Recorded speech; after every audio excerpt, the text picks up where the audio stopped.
ॐ अज्ञानतिमिरान्धस्य ज्ञानञ्जनशलाकया चक्षुरुन्मीलितं येन तस्मै श्रीगुरुवे नमः।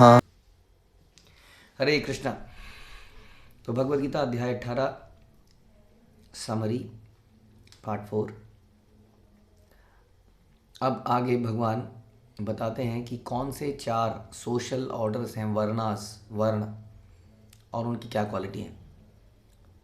तो ये बड़ा इंपॉर्टेंट है। भगवान ने पहले भी गीता में बताया है कि चतुर्वर्णमया सिस्टम, ऐसा नहीं है कि ये कोई इंडियन सिस्टम है जिसमें कि लोग ब्राह्मण क्षत्रिय शूद्र वैश्य इंडिया में होता है, बाहर के देशों में हम एडवांस कर चुके हैं।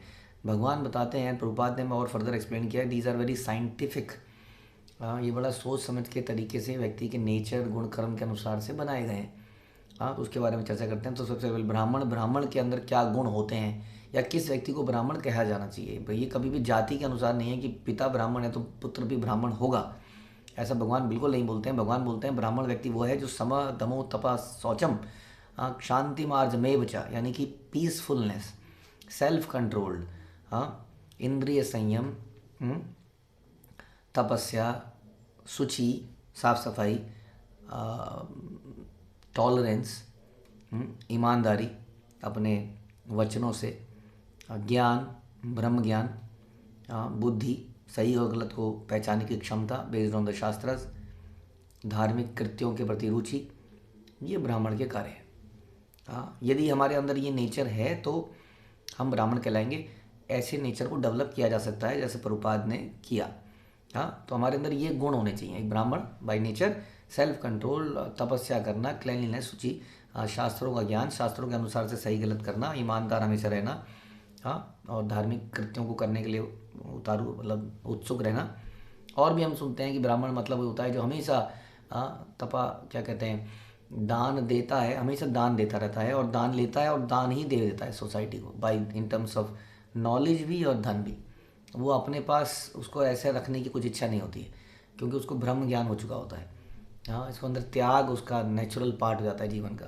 वो दूसरों के लिए जीता है वास्तव में, और भगवान के ध्यान में ही लगा रहता है। लेकिन फिर भी भगवान को रियलाइज़ करने के बाद भी वो दूसरों की मदद करने की हमेशा कोशिश रहता है। इसलिए न केवल वो अपना भजन करता है बल्कि दूसरों को भी भजन, भगवान का ध्यान, भगवान की भक्ति में लगाने के लिए निरंतर प्रयास में लगा रहता है। ये उसके कार्य हैं। ज्ञान लेता है और ज्ञान देने में लगा रहता है। निरंतर भगवान के बारे में अध्ययन भी करता रहता है और दूसरों को भी अध्ययन कराता रहता है। तो ये ब्राह्मण के गुण है। जिस व्यक्ति के अंदर ये गुण है वो उसको ब्राह्मण कहा जाना चाहिए। उसके बाद क्षत्रिय के बताया कि जो बहुत ही kshatriya, heroism, power, determination, resourceful, but केवल एक पहलवान को, एक झगड़ालू व्यक्ति को ऐसे नहीं कह देंगे, है ना। हमें समझना पड़ेगा कि वो एक क्षत्रिय एक ब्राह्मण के नेतृत्व में हीरोइज्म दिखाता है। जैसे कि अर्जुन ने हीरो बना, अर्जुन युद्ध में, लेकिन भगवान के कहे अनुसार हीरो बना।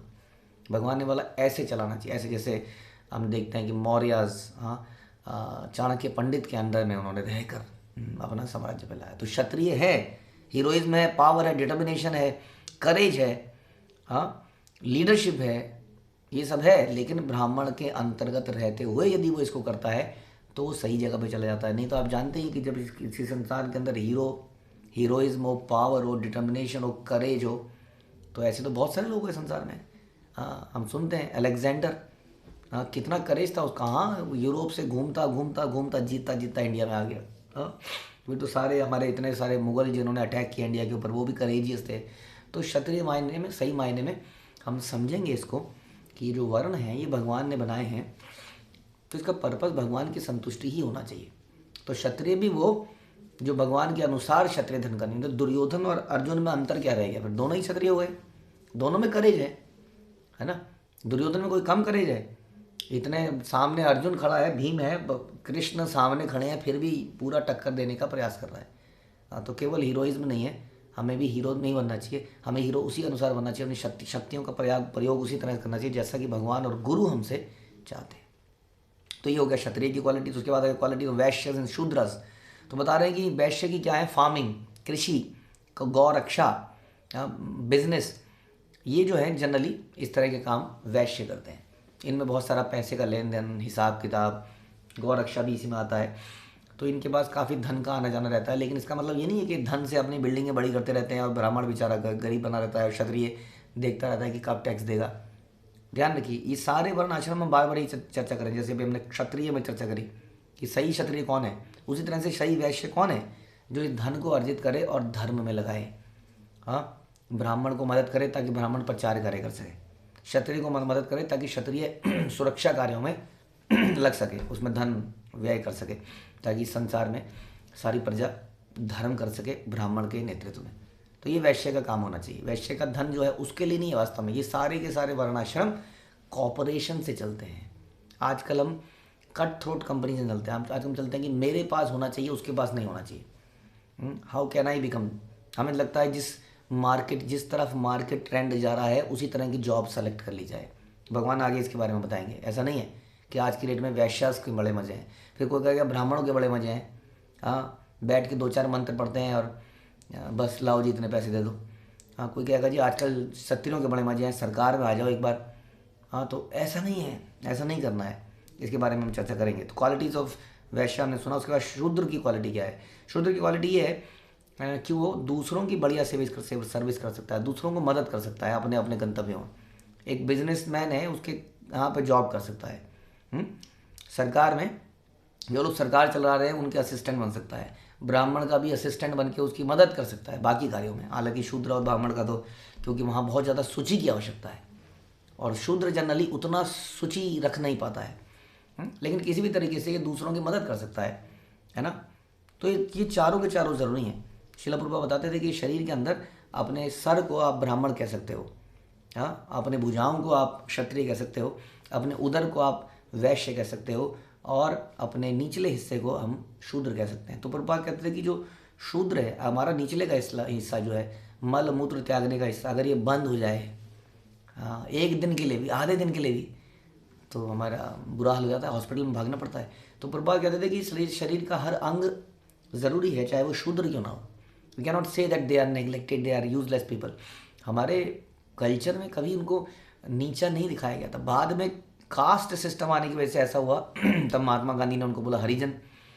हाँ, अब भगवत गीता की डेफिनेशन पढ़ोगे तो everybody is Harijan. We are all part and parcel of Krishna, therefore we are Harijan. हाँ, तो एनीवे, तो इस तरीके से हर व्यक्ति की ज़रूरत है, लेकिन हर व्यक्ति अगर कोऑर्डिनेटेड तरीके से काम करे। शरीर में सर, भुजाएं, पेट और पैर, है ना, ये कोऑर्डिनेटेड तरीके से। हम ये नहीं कह सकते कि सारा खाना पेट में जा रहा है। हाँ, हाथ कहेगा काम मैं करता हूँ, पैर कहेगा चलता मैं हूँ, हाँ, और खाना जाता है पेट में। तो आज हम हड़ताल कर देंगे। प्रभुपाद एग्जाम्पल लेते थे, अगर उन्होंने हड़ताल कर दी तो क्या होगा, न केवल पेट को खाना नहीं मिलेगा बल्कि पूरे शरीर का पोषण नहीं हो पाएगा और सारा शरीर गिर जाएगा। इस तरह से। और पेट भी केवल अपने लिए नहीं कमाता है। पेट को जो खाना मिलता है वो पूरी एनर्जी, पूरे हाथ पैर सर जगह, हर जगह एनर्जी चली जाती है। इस प्रकार से उसी तरह क्षत्रिय भी, हमारे शास्त्रों में एग्जाम्पल मिलता है कि क्षत्रिय भी बादल की तरह होता है। हाँ, जो समुद्र से बादल बनते हैं, माना इवेपोरेट हो गए और पूरे संसार में जाते हैं और जहाँ जहाँ पानी की कमी है सब जगह फैला देते हैं। हाँ, तो एवरीवन एक्चुअली, जैसे हमने ब्राह्मण के बारे में बताया, ब्राह्मण भी ज्ञान लेके खुद नहीं बैठा हुआ है मेरा तो हो गया, वो दूसरों को बांट रहा है। So everybody is actually working for others. That's a perfect society where everybody is working for somebody else. इस प्रकार से हमें जीना चाहिए, तो ये परफेक्टली चलेगा। उसके बाद में भगवान बताते हैं कि हर कोई अपने अपने प्रोसेस में परफेक्ट हो सकता है। हाँ, 45 से 48 में भगवान ये बताते हैं मोटा मोटा कि it is better to do our own duty. हाँ, क्योंकि हर किसी के कार्य में कुछ ना कुछ दोष है, भगवान क्लियरली करते हैं। ऐसा मत देखिए कि यार इनके तो बड़े, ये IT वालों के तो बड़े मजे हैं, सैटरडे संडे में छुट्टी मिल जाती है। कोई अकाउंटेंट्स के बड़े मजे हैं, बैठे रहते हैं बस दूसरों पे हुक्म चलाते रहो। किसी का वहाँ काम टोक दो, किसी का कहते हैं। मार्केटिंग वालों के बड़े मजे हैं, 30 में से 20 दिन तो ऑफिस आते ही नहीं है, पता नहीं बाहर कर क्या रहे हैं। So we always, grass is greener on the other side always. हमें ऐसा लगता है कि दूसरे की थाली का लड्डू बड़ा है, मज़ा है, वो मज़े में ज़िंदगी जी रहा है। ऐसा नहीं सोचना चाहिए। हर व्यक्ति के कुछ अपने कर्म हैं, गुण हैं। हम जब दूसरे के कार्य में जाएंगे, when we will go to the shoes of the other person, तब हम रियलाइज़ करेंगे कि उसके काम में भी 10 मुसीबतें हैं। मार्केटिंग वाले का जब टारगेट पूरा नहीं होता तो मारा जाता है। अकाउंटेंट का जब मंथ एंड आता है तो मारा जाता है। मतलब हर कार्य में समस्या है देखा जाए तो। जब हम उस कार्य में जाएंगे देन वी विल रियलाइज। तो what is the thing then, इस संसार में चीज़ों को बदलने का प्रयास मत कीजिए। इस प्रकार हमारा कुछ नेचर है, हमारा कुछ गुण है, उसके अनुसार हमारे कर्म हैं, उसको करते रहिए, क्योंकि सभी कर्मों में कुछ समस्या है। लेकिन उस कर्म को यदि हम भगवान के लिए करते रहें, उस कर्म को, उसके आने वाले कष्टों को सहन करते करते हम भगवान के लिए कर्म करते चले जाएं, ये परफेक्शन है। हाँ, कोई कर्म को बदलने की ज़रूरत नहीं है। ऐसा नहीं है कि कई बार हम क्या करते हैं, टेम्परेरीली हम दूसरे का नेचर दिखाने लगते हैं। हाँ, ऐसा होता है। जैसे कि माना हमने देखा कि इस वक्त पुलिस के बड़ी बड़ी संख्या में भर्ती हो रही है पुलिस महकमे में, और आईपीएस में बहुत ज़्यादा भर्ती हो रही है, बहुत सैलरीज मिलने लगी। हमने कहा हम आईपीएस कर लेते हैं। अब हमारा हृदय ऐसा है कि चूहा भी निकल जाता है तो उई करके हम उछल जाते हैं। हाँ, अब वहाँ तो चूहा क्या, वहाँ तो आदमी का सर कटता है जंग में। इधर लाश उधर लाश, उसके बीच में से। तो यदि हमारे अंदर ये नहीं है और हमने ऐसा काम ले लिया, हम सेना में चले गए या हम पुलिस में चले गए, तो हम उसको लॉन्ग रन पे कर नहीं पाएंगे। ये बड़ा ज़रूरी है इसलिए समझना कि हमारा नेचर कहाँ पर फिट हो रहा है, किस तरह की कार्य में हमारा नेचर फिट हो रहा है। और उसको करते रहा जाए। ये ना सोचा जाए कि इसमें होता तो काश इसमें होता तो ये पैसे मिल जाते। लेकिन इंपॉर्टेंट चीज़ ये है कि किसी भी आश्रम में रहे, करें हम सेवा भगवान के लिए। हमने एग्जाम्पल है क्षत्रिय जिसने कि भगवान के लिए कार्य किया। ब्राह्मण तो हम कितने, ब्राह्मणों के अनलिमिटेड सारे ही हैं, एग्जाम्पल हैं ही। उसके बाद शूद्रों में हम सुनते हैं छोटे छोटे लोग जो छोटे मोटे काम करते हैं, जैसे खोल बेचर श्रीधर, वो एक रेडी चलाते थे। He was just selling banana leaves. कह सकते हैं कि एक शूद्रों का काम, निम्न वर्गीय का काम कर रहे थे। और फिर कितने ऐसे किसान हैं। तो कहने का मतलब है कि भगवान खुद ही ग्वाल बाल बने, वैश्य में आए। सारे गोपियाँ ग्वाल बाल ही हैं, तो वैश्य कह सकते हैं, वो सारे ही वैश्य हैं। तो हर उसमें एग्जाम्पल है। हाँ, गुरु या वशिष्ठ हैं या वटेवर विश्वामित्र है या संदीपनी मुनि है, वो ब्राह्मण है। गर्ग मुनि है, ब्राह्मण है। हाँ, फिर क्षत्रिय है, अर्जुन है, उनके सारे 5 पांडव, अर्जुन के 5 पांडव क्षत्रिय हैं, सारे गोपियाँ वैश्य हैं। और हमने बताया कि निम्न काम करने वाले माना ऐसे कोल बेचर श्रीधर, ऐसे कई एग्जाम्पल आते हैं। निम्न वर्गों में तो हम और भी बहुत सारे एग्जाम्पल देखते हैं। तो यानी कि हर वर्ग में, हर वर्ण में आदमी परफेक्शन को प्राप्त कर सकता है। It is not important to change the work, it is important to change the purpose of the work. The purpose, जब पर्पस भगवान को प्रसन्न करना है तो कोई भी कार्य किया जाए वो हमें परफेक्शन पे लेके जाएगा। इसमें बिल्कुल भी संदेह मत कीजिए। इट इज़ नॉट नेसेसरी कि हर व्यक्ति प्रीचर बन जाए। कोई व्यक्ति अच्छा कुक बन सकता है और भगवान को प्रसन्न कर सकता है। कोई अच्छा स्वीपर बन सकता है और भगवान को प्रसन्न कर सकता है, इवन भगवान की सेवा में भी। ऑल्दो हम कहते हैं कि preaching is a sense, that does not mean कि लेक्चर देना इज़ प्रीचिंग। कोई अच्छा पुस्तक वितरण करके भगवान को प्रसन्न कर सकता है। It is like that. जो भी हमारे अंदर गुण है, भगवान ने हम सब के अंदर कुछ गुण दिया है, उसको पहचानना पड़ेगा। उसको पहचानते हुए यदि हम भगवान की सेवा करेंगे तो we will get the perfection. इस प्रकार से भगवान ने बताया।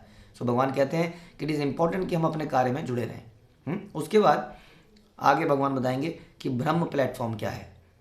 तो ये हम समझ गए प्रेस्क्राइब ड्यूटीज़ क्या है, कैसे हम ब्रह्म प्लेटफॉर्म पे जाएं, और उसके आगे ब्रह्म प्लेटफॉर्म के आगे कैसे भक्ति का प्रोसेस चालू होता है। तो ये हम करेंगे समरी पार्ट 5 में। हरे कृष्णा। श्रील प्रभुपाद की जय, भगवद गीता की जय।